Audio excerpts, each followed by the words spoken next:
வந்தபோது ரொம்ப பீஸ்ஃபுல்லாக இருக்குது. ஏன்னா இங்கே வந்து நம்ம ஏர்போர்ட் பக்கத்தில் இருக்குது, புதுக்கோட்டையும் நம்ம பக்கத்தில் இருக்குது. ஸோ அதனால் நாங்கள் அந்த சென்ட்ரல் பிளேஸ்னால இங்கே வந்து மறுபடியும் வாங்குறதுக்காக வந்திருக்கோம்.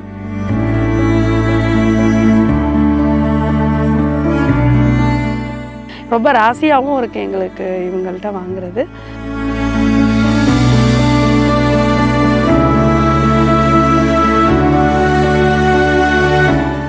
எல்லாமே குயிக்காக வந்து பண்ணி கொடுத்துட்டாங்க. புக்கிங்கு பேமெண்ட்லாம் வந்து அட்வான்ஸ் புக்கிங் பண்ணோம், உடனே பண்ணி கொடுத்துட்டாங்க. சூப்பராக பண்ணுறாங்க.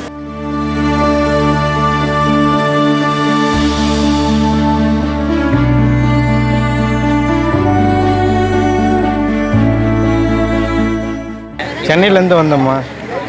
ரொம்ப நான் எதிர்பார்த்த விட கம்மியாக தான் இருக்குது.